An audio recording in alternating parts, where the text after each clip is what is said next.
नमस्ते, मेरा नाम सिद्धांत है और मैं मेरे साथी अभिनव इस समय छत्तीसगढ़ में चल रहे अब तक के सबसे बड़े एंटी नक्सल ऑपरेशन की सुध लेने वाले हैं। ये ऑपरेशन कहाँ हो रहा है, टारगेट पे कौन है और अब तक क्या अपडेट्स आए हैं और ऑपरेशन की जो माइन्यूट डिटेल्स हैं वो क्या है, हम इस पर बातचीत करेंगे। बैकग्राउंडर के तौर पे बता दें कि ये ऑपरेशन किया जा रहा है छत्तीसगढ़ के बस्तर संभाग में लगने वाले एक ऐसे जंगल में जिसको आज तक सर्वे नहीं किया जा सका, जिसका कोई नजरी नक्शा नहीं तैयार है, जिसका कोई लैंड मैप नहीं तैयार है। ऐसे अजाने और अबूझ जंगल को अबूझ माड़ कहा जाता है। माड़ का मतलब होता है जंगल, स्थानीय भाषा में माड़ ही कहते हैं उसको।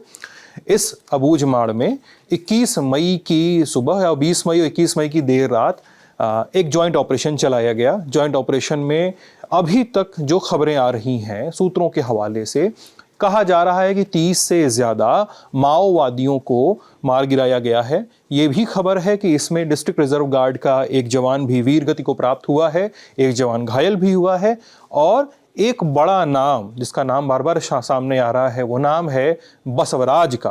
बसवराज यानी माओवादियों की जो सेंट्रल कमेटी है उसका हेड। माओवादियों की कई कमेटियां होती हैं, उसके बारे में आगे बताएंगे आपको। इसके अलावा जो माओवादियों की पार्टी और प्रतिबंधित संगठन देश में है communist party of India, Maoist का जनरल सेक्रेटरी, उसकी इस मुठभेड़ में मौत हो गई है। क्या अपडेट्स हैं, क्या टेरेन है, क्या कहानी है, इसको मैं और मेरे साथी अभिनव आप तक लेकर आएंगे। हाँ अभिनव। देखिए, ये जो बसवराज है इसके मारे जाने की जो सूचना आ रही है, अभी तक इसकी पुष्टि या फिर इसको आधिकारिक तौर पे ऐलान नहीं किया गया। हालांकि कुछ बड़े नेताओं ने लिखा है, जैसे BL संतोष ने ट्वीट करके लिखा है कि बसवराजू जो है 1 करोड़ का इनामी जनरल सेक्रेटरी माओइस्ट, इसको मार दिया गया। खैर ये बीजेपी के बड़े नेता है, लेकिन सरकार में शामिल लोगों ने अभी इसकी पुष्टि नहीं की। ये उसकी इकलौती फोटो है जिसमें उसको पहचाना जा सकता है, जाना जा सकता है, लेकिन ये अभी उसकी इस उम्र की फोटो नहीं है। ये फोटो उसके जवानी के दिनों की है और अभी जब उसके मारे जाने की खबर आ रही तो ही इज नियर अबाउट 70, वो करीब 70 साल का है। तो इकलौती फोटो है, तो उसको बसवराज की ना कोई आवाज है, ना कोई शारीरिक ढांचा है, ना कोई फोटो है मौजूदा वक्त की। तो एक बड़े ऑपरेशन की सफलता को इसलिए देखा जा रहा है क्योंकि अगर इसको मारा गया है और जिस तरीके से जो DRG है, जो डिस्ट्रिक्ट रिजर्व गार्ड है, और बस्तर टाइगर्स, बस्तर फोर्स जो है, बस्तर फाइटर माफ कीजिएगा, उन्होंने ये ऑपरेशन किया है। तो DRG में जो लोग शामिल होते हैं वो पूर्व नक्सली होते हैं, सरेंडर नक्सली होते हैं और उनको इलाके की टेरेन की बहुत ज़्यादा जानकारी होती है और इसलिए क्योंकि वो पहचान भी कर सकते हैं। बसवराजू से हर कोई नहीं मिल सकता क्योंकि वो बड़ा नक्सली था, वो 4 लेयर की सिक्योरिटी में चलता था। वो मतलब उसके आसपास 10-20 किलोमीटर के एरिया में पहुंचना भी, इवन पत्रकार भी बहुत सालों से कोई भी पत्रकार जो वहाँ तक जा पाया हो, उससे इंटरव्यू कर पाया हो, आमतौर पर ऐसा कभी हुआ नहीं है। ना वो मोबाइल का यूज़ करता है, ना वो फ़ोन कॉल का। इससे पहले सिद्धांत जो कर्रेगुट्टा में नक्सलियों का बड़ा ऑपरेशन चल रहा था जो 20 दिनों तक चला, उसमें कहा गया 31 नक्सली मारे गए। तब भी ये कहा जा रहा था कि दामोदर और हिडमा, 2 बड़े नक्सली, उनको घेर लिया गया और उनको हो सकता है कि मारा जा सकता है, लेकिन उनको मारे जाने की इस तरह की कोई सूचना नहीं आई। ये पहली बार है जब बसवराजू के मारे जाने की सूचना आ रही है। और ये आप जैसे सिद्धांत कह रहे थे कि जो महासचिव है नक्सलियों में, जो इनकी माओवादी पार्टी है, जो प्रतिबंधित संगठन, उसके कई सारे स्ट्रक्चर होते हैं। जैसे पोलित ब्यूरो होता है जो सबसे ऊपर होता है, उसके नीचे CCM होता है, जो उसके नीचे जोनल कमेटी होती है, फिर एरिया कमेटी होती है, फिर मिलिट्री विंग होता है उनका, फिर ऑपरेशनल विंग होता है। इस तरीके से एक तरीके से ढांचा उन्होंने बना रखा है। लेकिन उन सबका जो टॉप होता है, जो सबसे उनका बॉस होता है, वो महासचिव होता है और ये बसवराजू था। ये गणपति एक इनका महासचिव हुआ करता था नक्सलियों का, और उस महासचिव के रिटायर होने के बाद आमतौर पे 2018 में आमतौर पे ये माना नहीं जाता कि नक्सली रिटायर हो, या फिर रिटायरमेंट तो जो सरकारी और लोग प्राइवेट होते हैं उनके लिए इस्तेमाल किया जाता है। लेकिन फिर उसको अपुष्ट तौर पे कहा जाता है, उसको हटा दिया गया क्योंकि बुजुर्ग हो गया, उसको छोड़ नहीं सकते, क्योंकि अगर पुलिस के हत्थे चढ़ा, सुरक्षा वालों के हत्थे चढ़ा तो वो इनके लिए नुकसानदायक होगा। तो उसको अपुष्ट तौर पे लोग कहते हैं कि दूसरे देश पहुंचा दिया गया, हटा दिया गया, वहाँ से ढो भी नहीं सकते, उसकी उम्र ज़्यादा हो गई। ये जो टेरेन है, मैं अगर नक्शे पर आऊँ और बात करूँ सिद्धांत, तो आप चूंकि इधर जाते भी रहे, ये जो नारायणपुर का इलाका है, ये सबसे ज़्यादा डेंस फॉरेस्ट है, जो अबूझ माड़ जो शब्द बार बार आता है। और इसकी गंभीरता इसलिए समझना ज़रूरी है कि अगर इतना बड़ा नक्सली, जो सबसे बड़ा नक्सली, 1 करोड़ का इनामी बताया जा रहा है, लेकिन अलग अलग राज्यों में, उड़ीसा में भी वांटेड, ये आंध्रा में भी वांटेड, छत्तीसगढ़ में भी वांटेड, तेलंगाना में भी वांटेड, तो तमाम जगहों का अगर मिला लेंगे तो तकरीबन 2-4-5 करोड़ का इनाम इसके ऊपर था। और ये जो ऑपरेशन चल रहा है रायपुर है छत्तीसगढ़ की ये आपका राजधानी। इलाका है, ये माड़ का इलाका कहा जाता है, इसको अबूझ माड़ का इलाका कहते हैं, जो महाराष्ट्र से लगता है जी। और इधर थोड़ा उड़ीसा से सटा हुआ है। तो ये इलाका जो है ना, माड़ का इलाका, जो अनसर्वेड लैंड है, इसका एरिया कहा जाता है मतलब गोवा से भी ज्यादा बड़ा है। आप ये सोचो कि आज़ादी कितने बरस बाद हो गए और कितना डेंस इलाका होगा कि इसकी मैपिंग ढंग से नहीं हो पाई। इसके अंदर तकरीबन 5000 स्क्वायर फीट का इलाका है, 5000 वर्ग किलोमीटर का इलाका है, और तकरीबन 200 गांव हैं जिनकी पहचान जो स्थानीय लोग हैं वही कर पाते हैं। उनको बहुत ज़्यादा बाहर के लोगों को उसका पता नहीं होता। अगर आप देखें तो अबूझ माड़ का जो स्ट्रक्चर है अभिनव, एक सेकंड, इसको, ये अगर आपका है नारायणपुर, ये जगदलपुर है। जगदलपुर जो है, जो जिला मुख्यालय है आपका, संभाग का ही मुख्यालय है, यहाँ पे पड़ता है कहीं नारायणपुर, ये नारायणपुर यहाँ पर, यहाँ पड़ता है कांकेर, यहाँ पड़ता है बीजापुर, और नीचे जाके पड़ता है गढ़चिरौली महाराष्ट्र का। तो इस पूरे लार्जेस्ट अनसर्वेड लैंड को हम अबूझ माड़ कहते हैं। इसमें एक गांव है जिसका नाम है, अगर जंगल आप नारायणपुर से बीजापुर जाते हैं तो एक गांव पड़ता है जिसका नाम है जटलूर। जटलूर के आगे, अभी तक की जो इन्फो आई है, जटलूर के आगे ये ऑपरेशन हुआ। करीब 150 लोगों की सिक्योरिटी में रहने वाला बसवराज के वहां होने की सूचना मिली, जिसके बाद कांकेर, कोंडागांव, नारायणपुर, बीजापुर और इन 4 इलाकों, और दंतेवाड़ा, इन 5 इलाकों के डीआरजी यूनिट्स को मिला के एक ऑपरेशन लॉन्च हुआ। ऑपरेशन खास टारगेटेड था बसवराज को पकड़ने पे, या उसको एप्रीहेंड करने पे, या उसको न्याय तक पहुंचाने पे।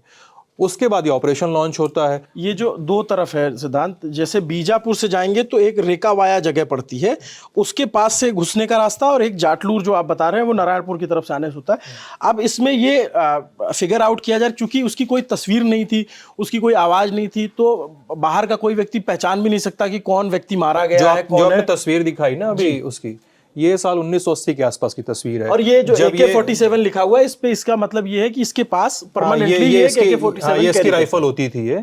और मेरी कुछ पत्रकारों से बात हुई जिन्होंने पास्ट में मुलाकात की थी इससे, और इसके राइट हैंड से भी मुलाकात हुई थी। तो उन्होंने कहा, उन्होंने बसवराज की तस्वीर दिखाई उनको, तो उन्होंने कहा कि नहीं, अब तो ऐसा नहीं लगता है, अब तो काफ़ी बूढ़ा हो गया है और चेहरा और मोहरा भी काफ़ी बदल गया है। क्योंकि इनपुट पक्का था, उसके बाद ये ऑपरेशन लॉन्च किया गया, और नारायणपुर से बीजापुर के रास्ते में पड़ने वाले जटलूर के थोड़ा सा आगे चलने पर, जो मतलब बीजापुर से थोड़ा सा सटा हुआ है, क्योंकि अनसर्वेड लैंड है, इसलिए एग्जैक्ट स्पॉट कर पाना अभी के हिसाब से, जब हम ये दोपहर में 1-2 बजे के आसपास ये वीडियो शूट कर रहे हैं, तब अभी के हिसाब से स्पॉट कर पाना मुश्किल है। जानकारियां जैसे आएंगी हम रिफाइन करेंगे। साल 2024 के दिसंबर में माओवादियों की पोलित ब्यूरो कमेटी ने एक आदेश जारी किया था। आदेश क्या कहिए, एक समझाइश थी। सबसे कहा था कि चूंकि हम ऑपरेशनल फेज में आने वाले हैं, गर्मियां जैसे ही आती हैं, पतझड़ का मौसम बीतता है, जंगलों में से पतझड़ होती है और जंगलों में विजिबिलिटी थोड़ी बढ़ जाती है, दूर तक आपको दिखाई देने लगता है। इसके बाद ऑपरेशन की इंटेंसिटी बढ़ती है। तो इसके पहले ही जाड़े में ही ऑपरेशन पोलित ब्यूरो ने यह सबको कहा कि जितने भी बड़े नेता हैं, हमारा सर्वाइव करना ज़रूरी है, इसलिए आप सभी लोग इस समय अपने अपने ऑपरेशन इलाकों से दूर हो जाइए और छोटी छोटी यूनिट्स के साथ रहिए, बड़ी टीम के साथ नहीं रहिए। बसवराज के लिए मुश्किल था। वो पोलित ब्यूरो मेंबर है, सेंट्रल कमेटी का सदस्य है, महासचिव है। 150 लोगों का घेरा, 3 से 4 लेयरिंग, बाहर वाले के पास 303, अंदर वाले के पास इंसास, उसके बाद ऑटोमेटिक राइफल, और अंदर बसवराज की खुद की अपनी लेयरिंग होती है।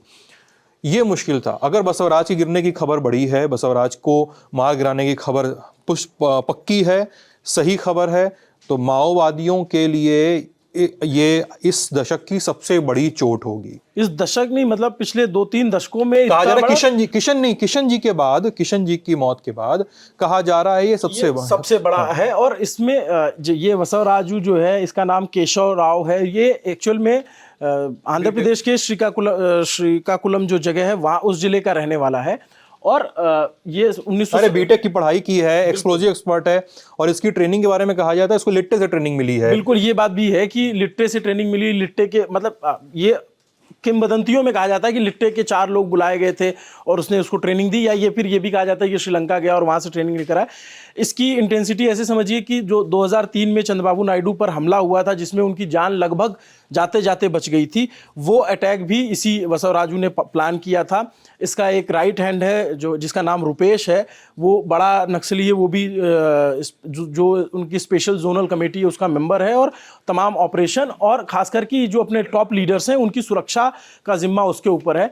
तो अगर इस तरीके का अगर कुछ हुआ है तो ये बहुत बड़ी कामयाबी है। और इसके पीछे मैं एक चीज़ और सिद्धांत यहाँ बताना चाहता हूँ, ये जो इंद्रावती नदी है, ये इंद्रावती नदी बस्तर की जो है वो जीवनदायिनी नदी कही जाती है, पूरे संभाग से होकर के गुजरती है, उड़ीसा से आती है और आगे जाकर के गोदावरी नदी में मिल जाती है।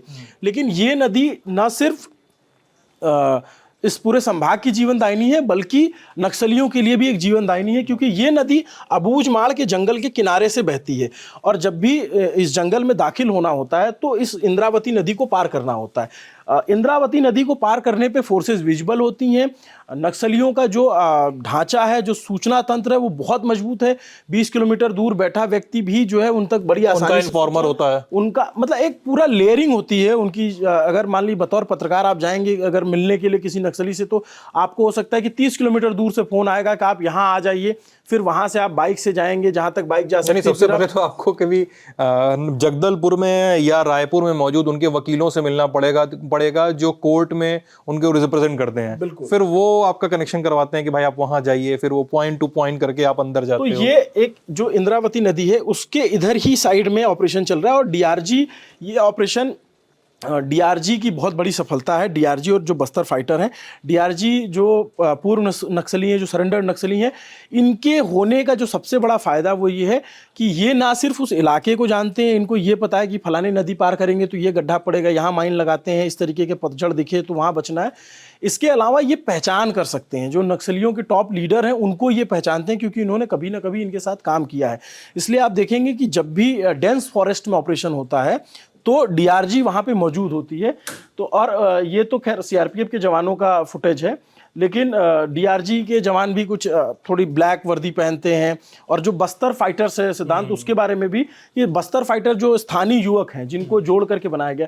तो ये इंद्रावती नदी के इर्द गिर्द जो है ये पूरा इलाका जो बसता है, इस इलाके में ये लोग सालों से छिपे हुए, सालों से बचे हुए। और ये हो सकता है देश का जो आदमी अलग अलग शहरों इलाकों में बैठा हुआ, उसको ये लग सकता है कि यार कुछ लोग हैं, कुछ नक्सली हैं, वो इतने सालों तक कैसे सरवाइव कर सकते हैं। तो चूंकि सिद्धांत आप भी जाते रहे वहाँ पे, तो ये इस टेरेन के बारे में थोड़ा बताइए कि किस तरीके से ये इलाका है और इस पे सर्वाइवल इन लोगों का। कई जगह तो ऐसी जो एकदम खड़ी चढ़ाई आती है और आपकी एकदम सांस फूल जाएगी। मतलब ये इस इलाके में अगर आप जाएंगे तो इस इलाके में पक्की सड़क क्या, आपको सड़क भी नहीं मिलेगी। आपको नज़र से आप अपने दिमाग में जोक बनाते हैं कि यहाँ से इस पेड़ से राइट कटना है या उस पत्थर से ऊपर चढ़ना है, आपको ऐसा रास्ता देखने को मिलता है इस इलाके में। आप अगर नारायणपुर से घुस रहे हैं तो आपको अंदर आने के लिए 2 दिन लग जाएंगे। बाइक का रास्ता नहीं है, कार बहुत थोड़े से हिस्से के लिए आपका सपोर्ट करती है। नारायणपुर में आप जाइए तो वहाँ पे आई लव अबूझमाड़ टाइप के वो चीज़ लिखे मिलते हैं कि आप अंदर एंट्री लीजिए और उसके बाद आपको सब कुछ छोड़ना पड़ेगा। गाड़ी छोड़नी पड़ेगी, दोपहिया छोड़ना पड़ेगा और सब फिर पैदल चलना शुरू कीजिए। पैदल आपको जंगल पार करना है, पैदल आपको पहाड़ पार करना है, छोटे मोटे झरने पार करने हैं, पहाड़ी नदियां पार करनी है। वो सब पार करेंगे तब आप वहां पहुंचेंगे जहां पे ऑपरेशन चल रहा है या जहां पर नक्सलियों के हाइड आउट्स हो सकते हैं। एक गांव यहाँ पे है, एक गांव आगे 20 किलोमीटर दूर है। आप उस गांव के बीच में कुछ नहीं है, सपाट जंगल है और उस जंगल में नक्सली भी हैं, उस जंगल में सुरक्षा बलों के जवान भी हैं, डीआरजी भी है, बस्तर फाइटर्स भी है और उन जंगलों में तमाम एनजीओज भी हैं जो काम कर रहे हैं। वो गांव वालों के बीच काम कर रहे हैं, कभी वो सुरक्षा बलों के लिए काम कर रहे हैं। तो अलग अलग सेटअप्स आपको उस पूरे इलाके में काबिज दिखेंगे। तो इसीलिए यही वजह है कि नक्सली जो है बहुत दिनों से इन इलाकों में पलते पोसते और सरवाइव करते आए। लेकिन एक बात है, कुछ ही देश में कुछ ही पत्रकार ऐसे हैं जिन्होंने अबूझमाड़ पूरा घूमा है, कुछ ही लोग ऐसे हैं जिन्होंने अबूझमाड़ पूरा अंदर तक देखा है, हर एक गांव का दौरा किया है। तो इसमें अगर ये इलाका जो है जहाँ पे आज वाला ऑपरेशन हुआ है वो अबूझ माड़ के थोड़े से किनारे का इलाका है, कोई ऑपरेशन हुआ कर्रे गुट्टा जैसी जगह जो है वो अबूझ माड़ के भीतर है, तो आप ये समझ सकते हैं कि सुरक्षा बलों की जो मैपिंग है, उनका जो अंदरूनी पैठ है, जो उनका पेनिट्रेशन है बूझमाड़ में, वो काफ़ी अंदर तक हो चुका है। मुझे याद है कि मैं नाम नहीं लूँगा ज़िले का, लेकिन बस्तर संभाग के एक ज़िले के एसपी के ऑफिस में बैठा हुआ था, तो उनसे बात हो रही थी और उनकी स्क्रीन पर वो नक्शा खुला हुआ था। उनको सैटेलाइट सपोर्ट दिया गया है कि आप बूझमाड़ को लगातार आप रियल टाइम इमेजेस देख सकते हैं, जैसे जैसे हम सैटेलाइट से मैप को देते जाएंगे, तो आप लगातार टेरेन देख सकते हैं वो कितनी टफ टेरेन है। और वो कह रहे थे, ये 1.5 साल पहले की बात है, वो कह रहे थे कि हम धीरे धीरे अंदर घुस रहे हैं। अब होता क्या है कि आप घुस रहे हैं, धीरे धीरे अंदर आइए और चौकी बना लीजिए। जैसे ही पुलिस ने अपनी चौकी बनाई, जैसे ही सुरक्षा बलों की एक पोस्ट तैयार हुई, मतलब उतना एरिया डोमिनेशन हो चुका है। अब उसके आगे की कहानी देखनी है। तो ऐसे ही अब धीरे धीरे एरिया डोमिनेशन करते करते सुरक्षा बल अबूझ माड़ को धीरे धीरे पूरा मैप करने की तैयारी में दिख रहे हैं।